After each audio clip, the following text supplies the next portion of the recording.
Good morning. Good morning. Good morning. What a wonderful morning it is. Good morning, everyone. My name is Villivalam. I am State Senator for the 8th District on the northwest side of Chicago, northwest suburbs of Cook County. I'm also the chair of the Senate Transportation Committee. Nearly 3 years ago, or more than 3 years ago, we started this journey in the Illinois General Assembly of understanding the public transit fiscal cliff that every major public transit system in the nation was facing due to the decline in ridership that was expedited due to the COVID-19 pandemic. Nearly 2 years ago, it was in this building that I stood alongside Representative Delgado and officials from the Chicago Metropolitan Agency on Planning as they presented the PART report outlining the current state of transit in Illinois and what we can do to provide a world-class system for Illinoisans. This kickstarted our work to ensure everyone has a safe, reliable, affordable, accessible, and integrated public transit commute across our state. As chair of the Senate Transportation Committee, we worked hard to understand the issues facing the system, how and why it is important to our communities, and what we can do to provide Illinois with the systems that they deserved. Last summer and fall, the Senate Transportation Committee held 10 subject matter hearings covering the state of public transit and what could be done to improve the system in relation to how transit supports our economy, how it must be accessible and equitable, how it supports community quality of life. Transit is crucial for public health, it mitigates climate impact, and that funding transit was always and always will be a statewide priority. Service boards, advocates, stakeholders, transit workers, and everyday riders provided over 40 hours of testimony to my colleagues and I about how transit can and should support our communities. We continued discussions, listened to concerns, hearing about what is working and what's not working. We talked to transit workers and everyday riders, learning more about how we can support them. We got to work. I am so damn proud that my colleagues and I passed Senate Bill 2111 through the Illinois General Assembly last week, a comprehensive measure providing the necessary reforms and transformational investment needed to ensure every resident, regardless of where they live, can get to where they need to go when they need to, that they can go to their school, their doctor, their job in a safe, reliable, accessible, and integrated way. Through reforms, creating the Northern Illinois Transit Authority, increasing safety, improving accountability, mitigating climate change, ensuring integration, the measure provides a system built for the next several decades. It also provides a historic investment for both Northern Illinois and the 54 downstate transit districts across the state, an investment that ensures our system won't be subject to a Band-Aid solution, but rather one that ensures a world-class public transit system for the next several decades. I am grateful for the work that was done by both the Clean Jobs Coalition, the Labor for Public Transportation Coalition, obviously CMAP, and of course, my partners in the House, our partners in the House, Representatives Evadina Delgado and Cam Buckner, as well as my fellow Senate Transportation Committee members. We will not be scheduling any Senate Transportation Committee committees in the near future. Because of our collaboration, thank you, Leader. Because of our collaboration, we have avoided 40% cuts to service and prevented thousands of public transit workers from receiving layoff notices. We are ensuring every resident has access to safe, reliable, accessible, and integrated public transit, no matter where they live. And that is something to celebrate. Thank you so much. And with that, I want to introduce someone that I've worked with incredibly well for the last 3 years, someone that is, her knowledge of public transit knows no bounds. And I am so proud to say that we got it done together. Representative Evadina Delgado, everybody.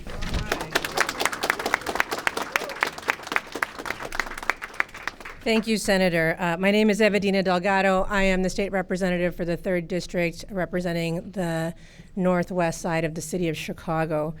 Last week marked a pivotal moment, I think, in our state's history, and it's a testament to the power of collaboration and vision and unwavering commitment. Senator Villivalam talked about the number of hours the Senate Transportation Committee spent on this. We similarly in the House, we had a public transit working group that spent the entirety of the summer talking about transit and how we fix this system and how we do it for many, many years to come. So I would be remiss if I did not recognize that this achievement was made possible by the tireless efforts of all of my dedicated colleagues in the legislature, but particularly Leader Cam Buckner, who was an integral part of helping me get this through the House. Members of the House Public Transit Working Group, who are here with, some of whom are here with us today, Representative Avalar, Representative Canty, Representative Hansen, Representative Moeller, and then we also have Representative Grassi, who's here with us today. This has been a Herculean effort, and it only happens because we work together. No one person can get something done through the legislature. We all have to find a way to collaborate and work together, and I think this is an example of what you can do when everybody comes together. I also want to thank Speaker Emanuel Chris Welch, Governor Pritzker and his team, the labor advocates, the transit advocates, community leaders, and particularly I want to thank members or folks who live in our communities. I have spoken with countless individuals that are impacted by the transit system and folks who don't ride the transit system that are impacted by the traffic and congestion that we're seeing around our region. And not only in northeastern Illinois, but I heard so much from folks downstate who are also dependent on the transit systems there. And so I am super proud to stand here before you to be able to say that we delivered something that not only takes into account the needs of riders, but is putting us in a position to be able to see the future, not only of this region, but of the state as a whole. Senate Bill 2111 will direct critical funding to modernize infrastructure, enhance safety, improve service reliability, and promote environmentally friendly transit solutions. It is an investment in equity. It's an investment in our communities. And I have to say, while it's wonderful to stand up here right now, we know it's not the end. This is the beginning of a conversation about the kinds of infrastructure investment we want to see that benefits everybody across the state. So with that, I will end, and I would like to introduce a woman who, honestly, without the work of the folks that she has at CMAP, we would not have had the roadmap that we were able to utilize to get to the end point where we're standing now. I would like to introduce the incomparable Erin Aleman. All right. Thank you. Good morning, everyone. I'm Erin Aleman, Executive Director of the Chicago Metropolitan Agency for Planning. On behalf of CMAP, I want to thank Governor Pritzker, Representatives Evadina Delgado, Cam Buckner, Senator Ram Villivalam, and all of our legislative champions and partners who made this possible. I'm incredibly proud to stand here today and applaud this transformational investment in transit. This legislation will strengthen and sustain our system for generations to come. This victory didn't happen overnight, as you heard. It's a result of years of collaboration, analysis, and partnership. When the General Assembly called on CMAP to develop a plan of action for transit for our region, we answered that call. They asked for big, bold solutions, and I am so proud to say that we delivered. Together with the CMAP Board and the MPO Policy Committee, all of our transportation partners, the advocates from across our region, and riders from across the region, we truly sought to reimagine and reshape how our transit system functions by focusing on what is that system of the future that we want, how do we pay for it, and how should its governance fill in all of that as well. We knew the transformational investment would require going beyond solving for the fiscal cliff.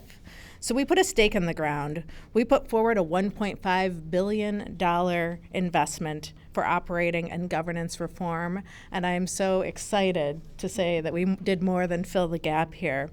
Part outlined a stronger, regional, financially secure transit system that will now be realized. It's a powerful example of what can happen when we work together. And this is truly proof that our region works, that when we come together at one, we're stronger than the sum of our parts, our townships, our cities, our counties. We truly can make historic investments across our region. And just how fitting is this milestone that CMAP celebrates our 20th anniversary tonight. This is one of the reasons why CMAP was created, to bring together a diverse set of stakeholders and think about futures for our region and the solutions that are going to drive our economy, improve quality of life for all of the residents across our region. So thanks again. Thank you all for being part of the solution here, because we're stronger and healthier and well-connected, and we have an accessible region and transportation system when we work together. With that, I'm going to hand it over to Senator Peters. Good morning.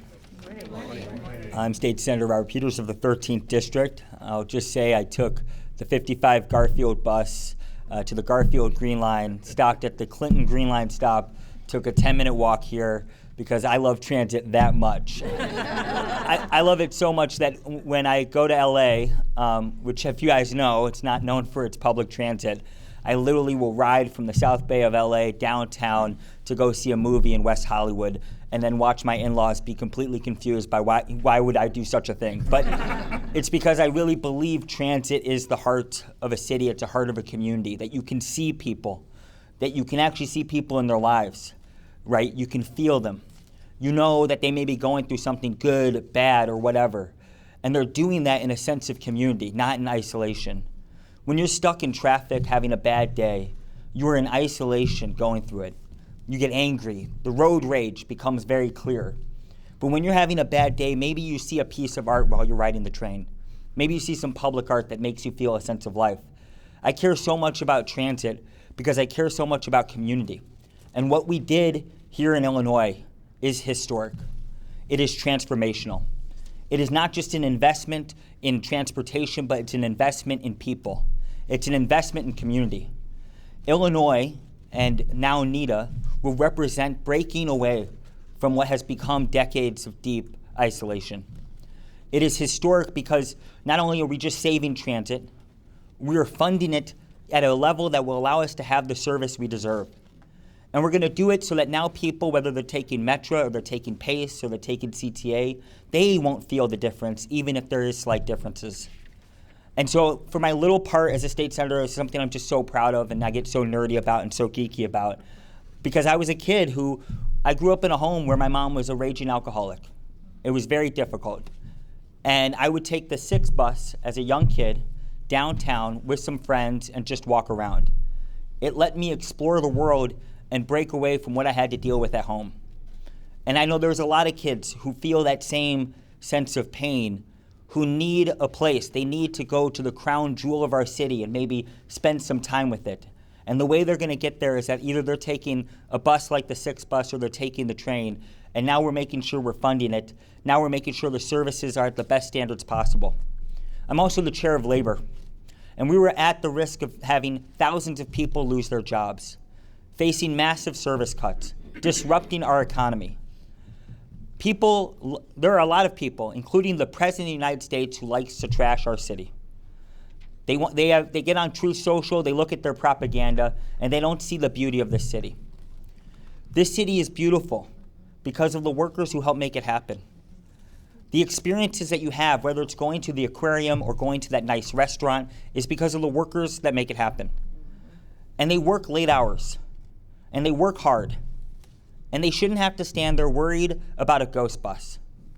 And the worker in that bus shouldn't have to worry about experiencing harm. And what we've done is not just an investment in transit, but an investment in people and an investment in workers. And we have made Chicago and Illinois stronger, which makes this region stronger. This is an incredible, proud moment.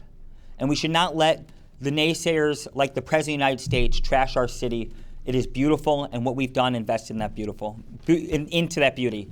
So I'm honored to be here. Thank you, everybody, for being here. Thank you for the work that you guys have done. And I'm proud to turn over to a real champion for working class people, a fierce voice for working class people, and someone who does not mind giving his opinions. That is Bob Ryder.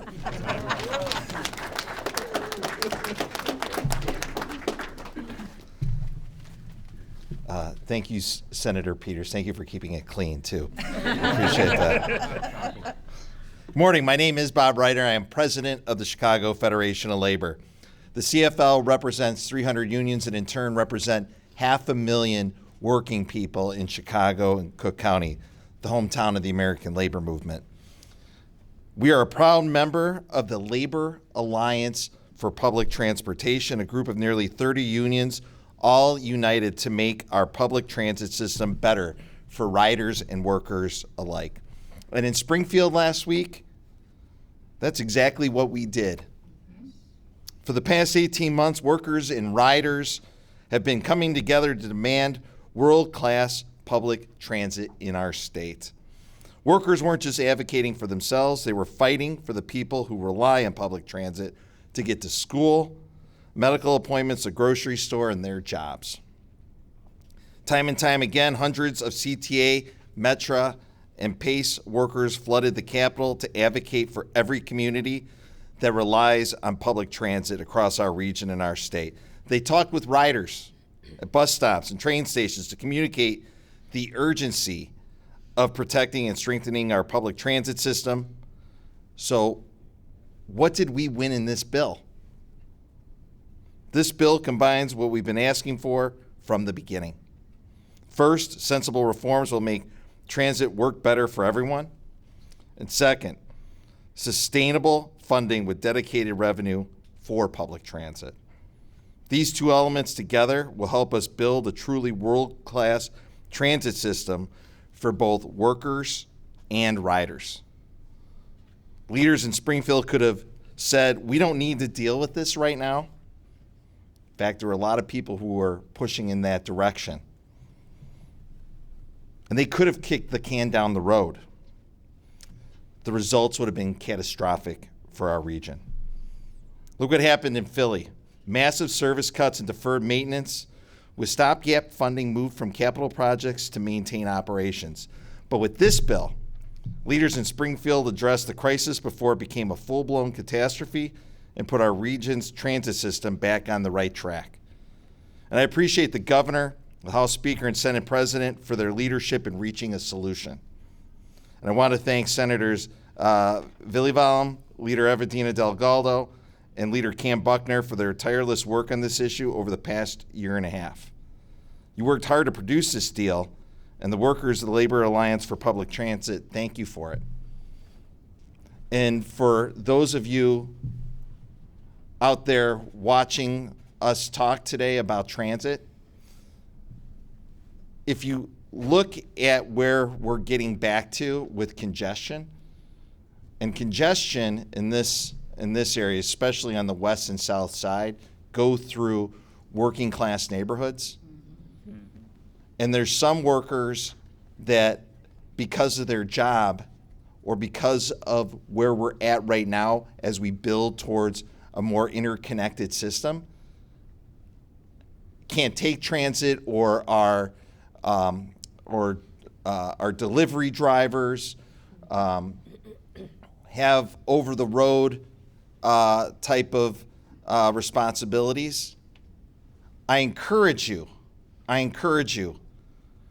to give those workers in those working class neighborhoods a little bit more ability to get where they need to go quicker and use our public transit system.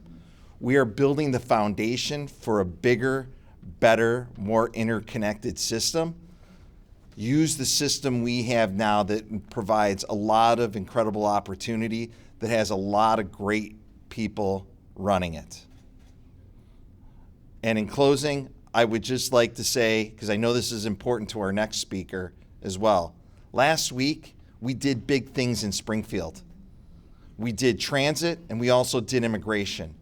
Those two things together are going to make this city more strong, more resilient, and keep us up for the fight, no matter who comes at us. Thank you. And with that, I'd like to also bring up a champion for the working class who fought for residents of her district who have to take public transit in ways that other people don't. The flip trip for those who work in the suburbs, people who go to our industrial centers that are away from downtown. That's State Senator Selena Villanueva.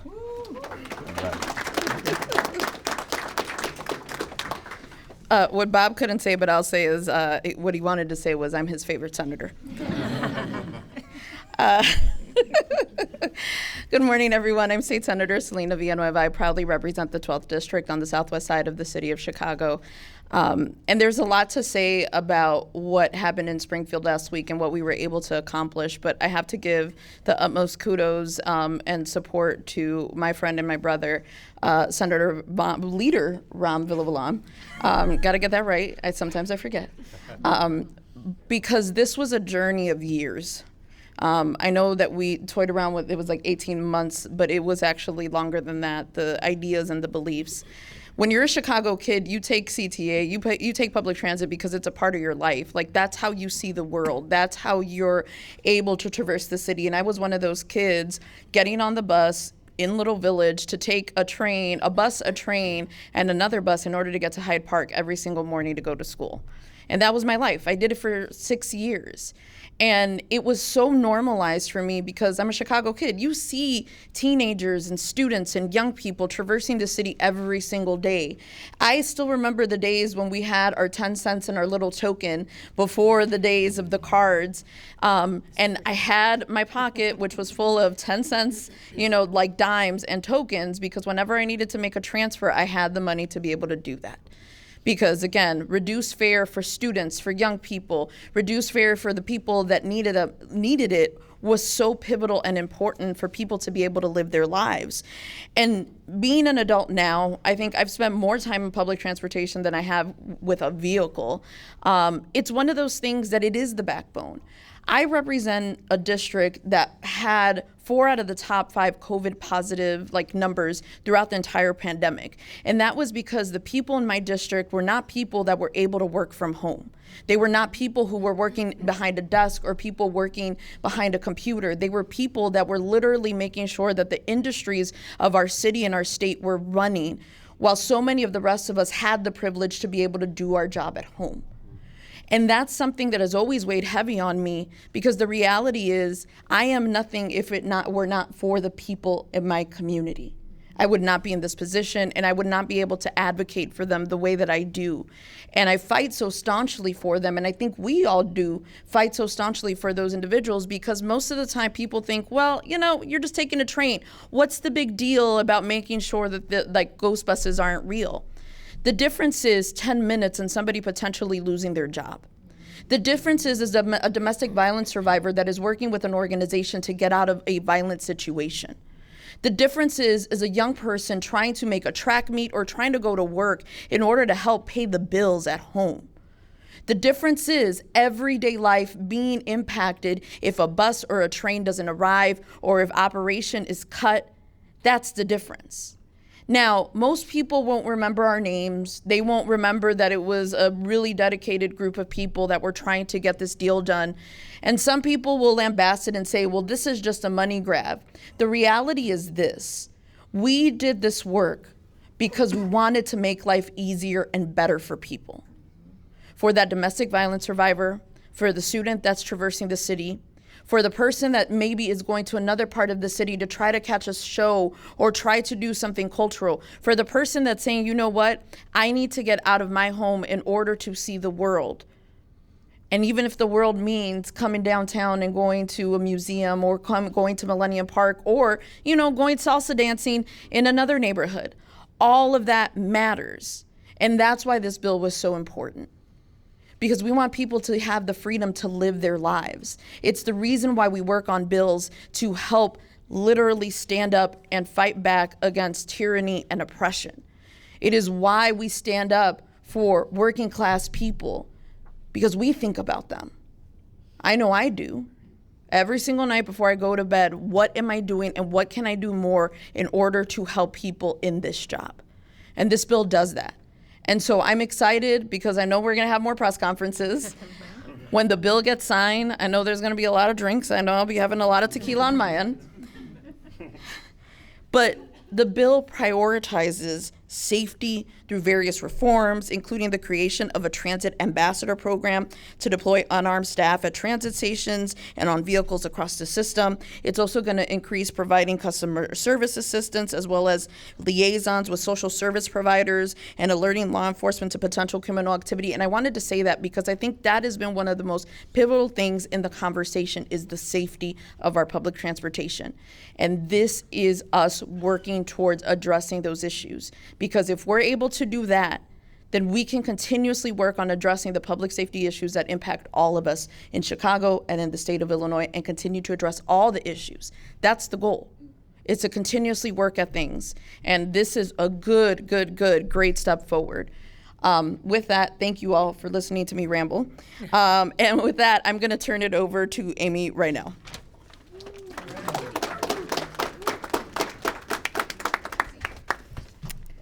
Good morning. I'm Amy Reinell, Executive Director of the Active Transportation Alliance and proudly representing the Illinois Clean Jobs Coalition of about 100 organizations who worked in partnership with all these wonderful people to fix it and to fund it, and we're here to celebrate that today.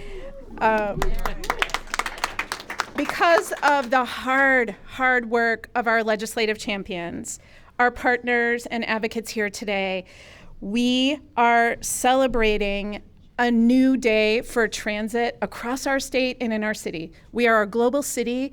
Our transit is the foundation of who we are and our economic livelihood in every single community in our region and in every single community around our state. We're so excited to put us on a path to regain at top of the heap for transit in the nation.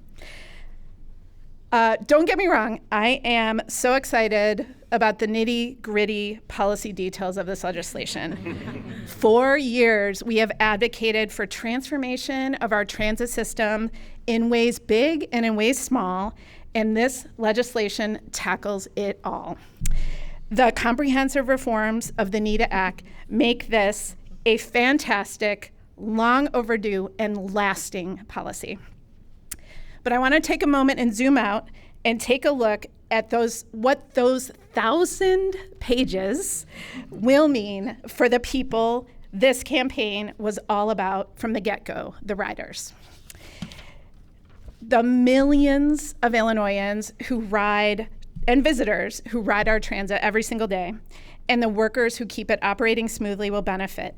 In particular, the tens of thousands of people who can't afford a car, who don't drive, our youth, our seniors, households with lower incomes, and people with a disability. We will all be safer because of these programs that are embedded in this bill, like transit ambassadors. Our commuters will have less stress because they're not rushing to catch connections that don't line up and to navigate transfers and fares that are complex and across different platforms. Our families who are heading to doctor's appointments, who are waiting for a bus that doesn't show up, will not have to pay for a rideshare anymore because those buses will be more frequent and they will be more on time. For people with disabilities, they'll have more options because we will be working more robustly towards full system accessibility and improving our paratransit offerings. And more Illinoisans across our state, from communities small and large, will have a much needed infusion of support for public transit to increase their mobility choices. The easier transit is to use, the more reliable it is, the more frequently it comes, and the safer it is, the more people that will use it. This benefits all of us, including those who never step foot on transit. As we've heard, we benefit from less traffic congestion and we will benefit from cleaner air. This bill is about all transit riders, all transit workers, and all Illinoisans. On behalf of our coalition, many of whom are here today, I want to thank Leader Villivalam, thank Leader Delgado for their leadership over the past 3+ years to get this across the finish line. And I want to thank all of our other legislative champions, the governor's team, advocates, and partners who helped make this victory possible. Because of our collective commitment and vision, all of Illinois wins. Thank you. I'm gonna now hand it over to one of our partners at the People's Lobby, Angie Keogh. Hello, my name is Angelina Keogh. I'm a leader on the People's Lobby's Environmental Justice Task Force, and I'm standing here today to celebrate a major step forward for our region, the establishment of the Northern Illinois Transit Authority. This win is meaningful to me not only as an advocate, but as someone who experienced firsthand what it's like to live in a community where reliable transit isn't treated as a public good. When I moved from Chicago out to the suburbs for college, living in both Wheaton and then later Glen Ellen, I quickly learned that everyday life there is structured around car ownership.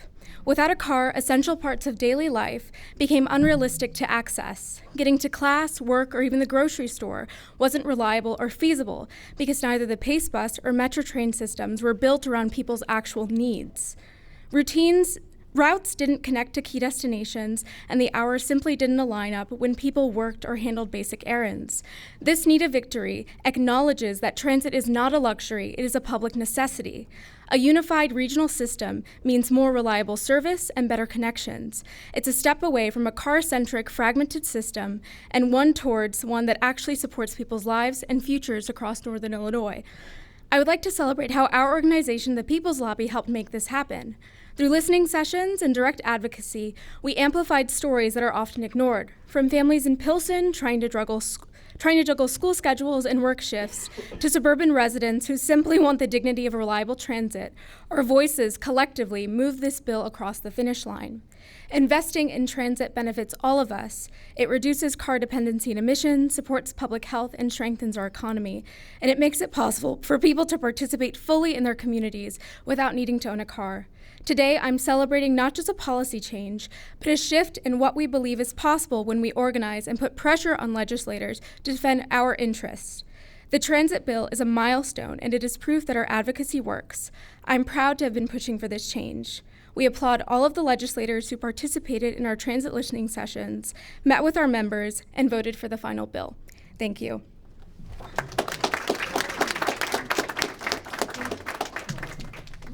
Good morning, everybody.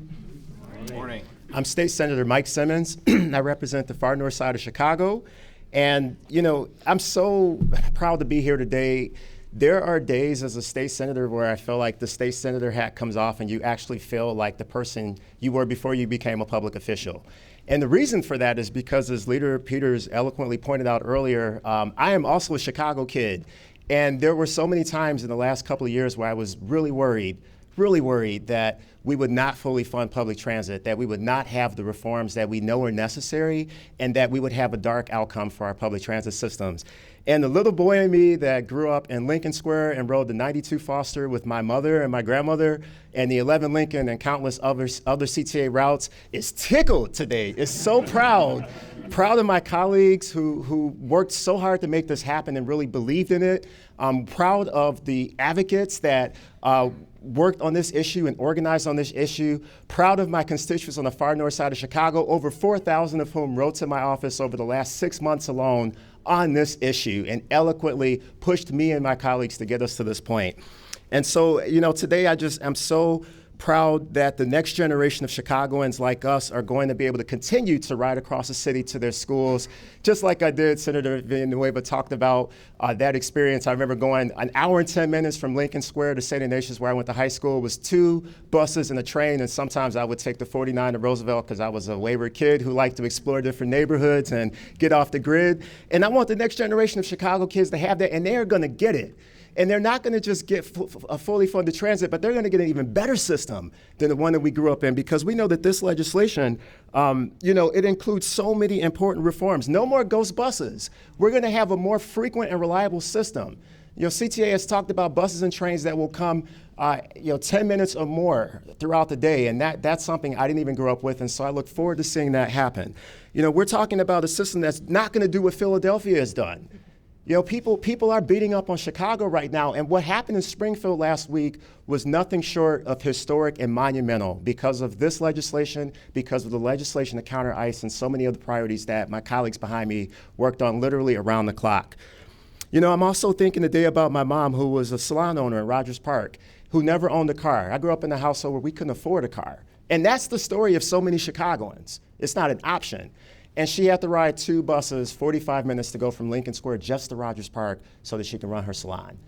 And I think about the next generation of mom and pop, literal small business owners all over this city that are going to be able to continue to use public transit, who are going to have an even more dependable, even cleaner system, transit ambassadors for the first time in our region, more funds so that we can have transit workers who are not going to get pink slips. Our transit workers are not going to get pink slips. How about that? They're going to keep their jobs. Our hardworking bus operators and transit operators who got me to school, who got my mother to her salon, that got members of the General Assembly back and forth to their schools and back and forth downtown to just be humans and to see something outside of the communities where they grew up. That is so important for our region.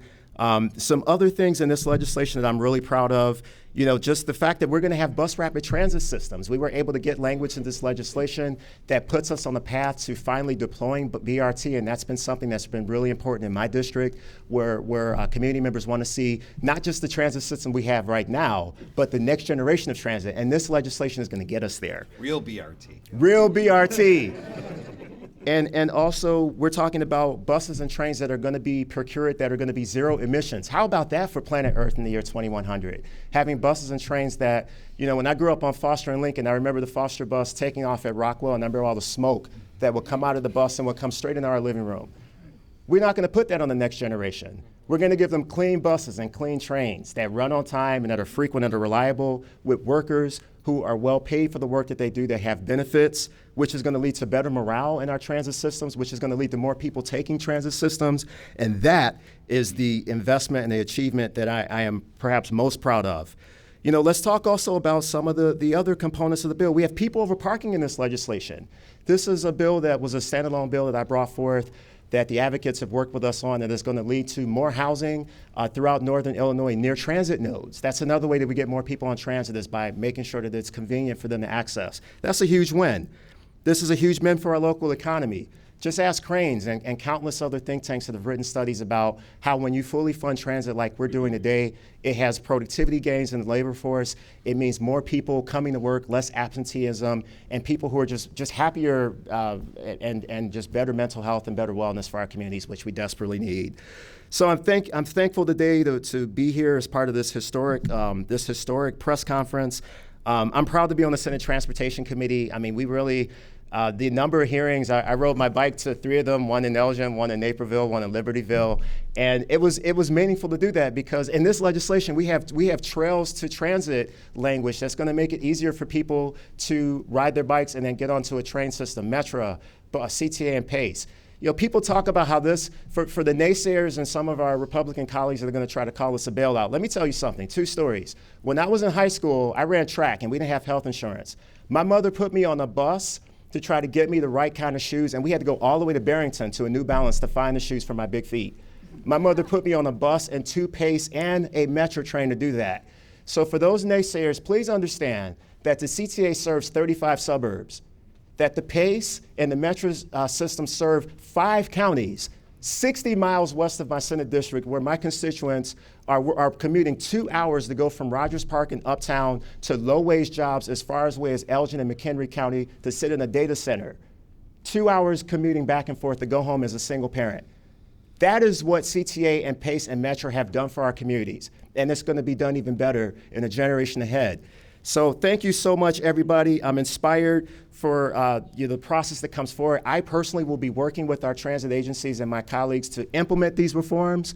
It doesn't end today. We're going to continue to be diligent. We're going to continue to do everything we can to support our transit systems because we want them to win. We want them to succeed. And no more bashing on our transit systems, no more naysaying, because we've proven here that there is the political will to invest in public transit, and I'm so proud and honored to be a part of it. Thank you so much, and I'll turn it back over to Chair Villivalam and Representative Delgado.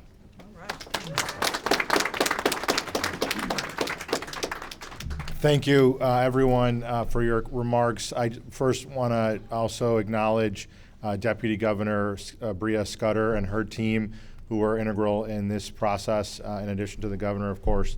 And then I also want to thank two other colleagues that are with us today, Leader Maddie Hunter and Leader Omar Aquino. As Representative Delgado, I don't speak for her, but I can assure you that this was kind of like raising a child. It took a village, and every person on the Senate Transportation Committee, was an integral part, and I want to thank them as well for being here.